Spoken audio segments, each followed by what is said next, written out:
Mesdames et messieurs, bonjour et bienvenue à cette émission Dossier sur la vie municipale présentée par la Ville d'Amos. Aujourd'hui, nous avons un autre sujet très intéressant qui est l'environnement avec ma collègue Isabelle Dufresne, technicienne en environnement. Bonjour Madame Dufresne, comment allez-vous? Bonjour Lucie, ça va très bien. Tellement de choses à apprendre au niveau de l'environnement. Vous faites de très belles activités aussi au cours de l'année. Les 2 prochaines qui s'en viennent, on va pouvoir en décrire un peu plus. Alors, on parle de la 2e collecte pour cette année, la collecte des encombrants. Exactement. À la demande des citoyens, il y a toujours eu, depuis plusieurs années, une collecte des encombrants au printemps, au mois de mai. Puis souvent, j'avais des appels qui disaient, bon, mais quand c'est le temps d'hiverner nos choses, à l'automne, on aimerait ça avoir une autre collecte quand on n'a pas de véhicule pour apporter les choses, les encombrants à l'éco-centre. Donc, on s'est concerté à la Ville et on offre, c'est la 2e année, la collecte des encombrants de l'automne qui aura lieu du 21 au 25 octobre. C'est la même journée, encore comme la collecte du printemps, même journée que le bac, que notre bac, cette année, ça va être le bac bleu de Sanimos. Donc, ça va être une équipe de la Ville qui passe. Il faut toujours penser à ça, de ne pas paniquer si Sanimos ne ramasse pas vos encombrants. C'est vraiment une équipe de la Ville qui passe. Et qui dit employé de la Ville dit qu'on est aux aléas de la dame nature et des bris d'égouts aqueducs. C'est ça. Certains, s'il y a un bris d'aqueduc, c'est plus important que d'aller ramasser. Oui, exact. Ça peut être reporté. Ça pourrait être reporté au lendemain. On laisse nos encombrants sur le bord du chemin. L'équipe de la Ville va quand même, va toutefois passer. C'est quoi un encombrant? Un encombrant, là, c'est vraiment tout ce qui n'entre pas dans une voiture. On parle d'une grosse télévision, d'un divan, une table avec des chaises, un matelas. Et j'ai eu une question sur Facebook cette semaine qui me disait, parce qu'on parle, il y a comme 2 façons il y a la collecte qui se fait régulière, mais il y a aussi le secteur rural qui a été rajouté cette année. Ouais. Donc, quand on parle du secteur urbain, c'est vraiment le réseau des bornes fontaines. Ouais. Le réseau rural, c'est ce qui est en dehors, mais toujours sur le territoire de la ville d'Amos. Alors, ce qui est particulier pour le rural, c'est qu'ils doivent prendre rendez-vous. Oui, exactement.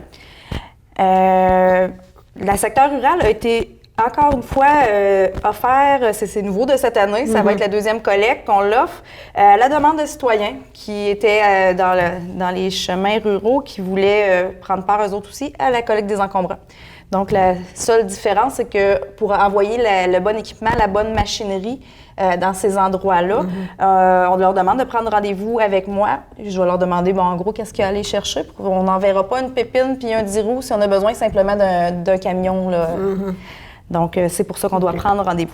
Et dans la citoyen de cette semaine, dans la page de l'Amossois, on a tous les détails, là, comment trier nos choses et comment faire, ce qui est les matières refusées aussi. Et où me contacter pour prendre rendez-vous. Pour prendre rendez-vous pour le secteur rural. Les autres, c'est le même circuit que la collecte des bacs. Bon, bien, parfait. Et on parlait aussi des résidus verts. Oui. Qui est particulier. C'est particulier. Par les années passées, avant l'arrivée du compost, les gens pouvaient mettre à côté de leur bac vert les sacs de feuilles. Depuis l'arrivée du compost, bien évidemment, les feuilles se compostent. On ne ramasse plus rien à côté du bac, que ce soit le bac vert, le bac bleu, le bac brun. Il n'y a plus aucune matière qui est collectée à côté. Donc, ça, c'est dû au fait que les camions, maintenant, sont mécanisés avec un bras. Manque d'employés. Comme partout. Comme partout. Fait que, donc, il n'y a aucune matière qui va être collectée à côté. Sauf que souvent, quand le bac brun est trop plein de feuilles à l'automne, ce qu'on invite les gens à faire, mettre dans un sac en papier, très important, puis les apporter soit à l'éco-centre ou encore là, à la collecte des encombrants, les employés vont les ramasser. Oui. Sac en papier. Et ce qu'on disait au niveau du bras mécanique, c'est que même si le bac est plein aussi, trop plein, mais c'est sûr que ça renverse partout. Donc, c'est pour ça qu'il y a quand même des normes à suivre. Il y a des normes parce que le bras, il est calibré selon un poids. Donc, le bac ne doit pas être trop 100 kilos, me semble. Environ maximum. 100 kilos. Fait que ceux qui mettent beaucoup de briques, de roches, souvent le bac va être refusé. Juste tout simplement, c'est une question mécanique qui ne se lève pas. Parfait. De toute façon, si on a besoin de détails, on a toujours notre page Facebook, notre site Internet, ou vous appelez simplement et vous allez répondre à nos questions. Une autre activité que vous allez organiser est la 2e édition de la journée de réduction des déchets. Ouais. Qu'est-ce que vous faites lors de cette journée-là? Bien là, on a débuté ça l'an dernier tout petit. Puis là, cette année, on prend de l'ampleur.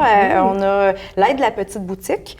Donc, jeudi 24 octobre, à Place Centre-Ville, 13h30 à 19h, Ça va être une journée qui était inscrite dans la Semaine québécoise de réduction des déchets. Donc, c'est la Semaine québécoise. Nous, on a décidé comme activité de faire une journée de sensibilisation. Donc, il va y avoir des kiosques, des mini-conférences.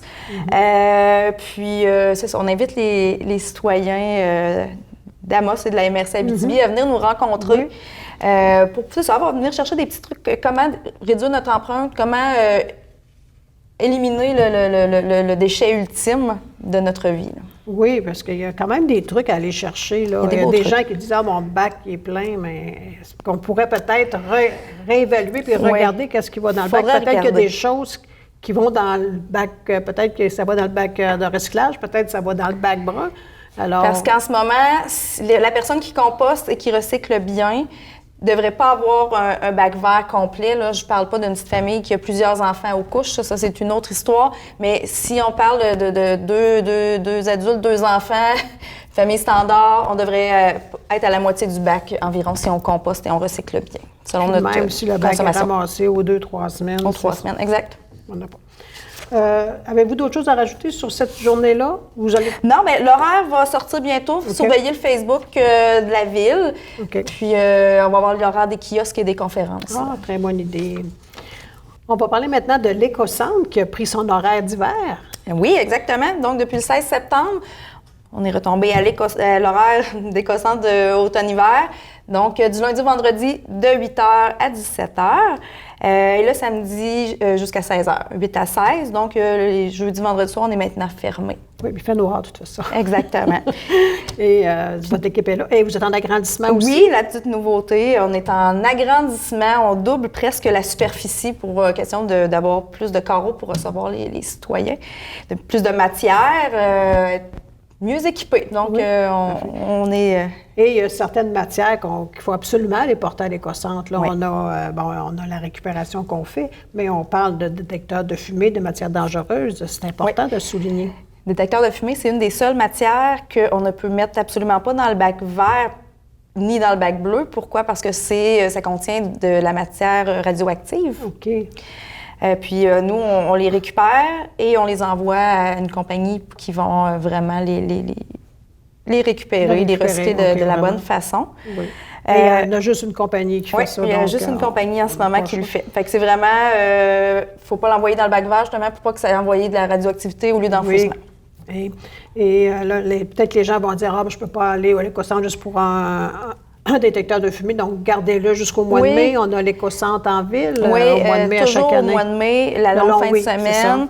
On se déplace, toute mon équipe de l'environnement, puis on accueille les citoyens de la ville d'Amos avec plaisir. Fait que des fois, là, quand je dis aux gens, si vous avez juste, on se fait une petite boîte à la maison, tout ce qui est RDD, le petit matériel informatique, ça va là à l'intérieur. Oui. Et les matières dangereuses aussi. Les matières dangereuses.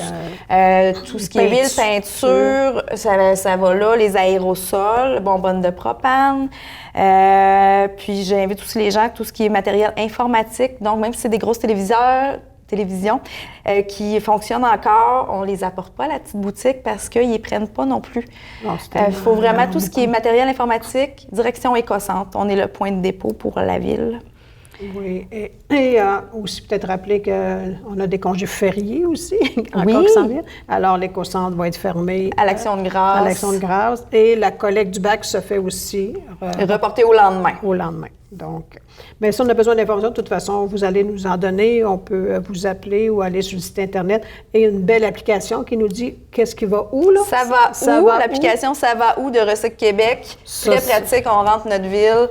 Elle est mise à jour. Si vous voyez des erreurs, quelque chose, vous me communiquez, c'est moi qui la mets à jour pour la ville. Ah oui, puis on est capable de savoir quels matériaux on peut aller porter à quel endroit. Parce que les peintures, donc peut-être qu'ils sont... Il y a une entreprise à Amos aussi peut-être qui les prend. Oui, il y en a, c'est ça, exactement. Bon, donc, puis, il y a aussi le bottin vert de la MRC Abitibi qui fait office, qui est par Internet, qui fait office pareil comme l'application. Là. Ah oui.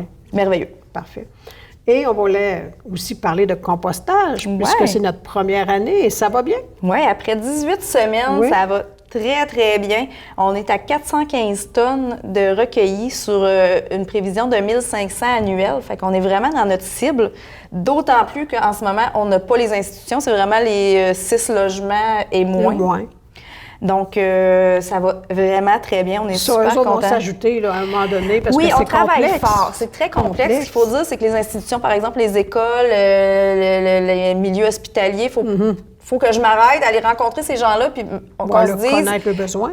Le besoin, comment qu'on va fonctionner, qui va apporter les matières directement dans les bacs bruns à l'extérieur, comment qu'on va... C'est beaucoup plus complexe que ça n'en a l'air, là. Donc, oui, on travaille en ce moment là-dessus, ça s'en vient incessamment.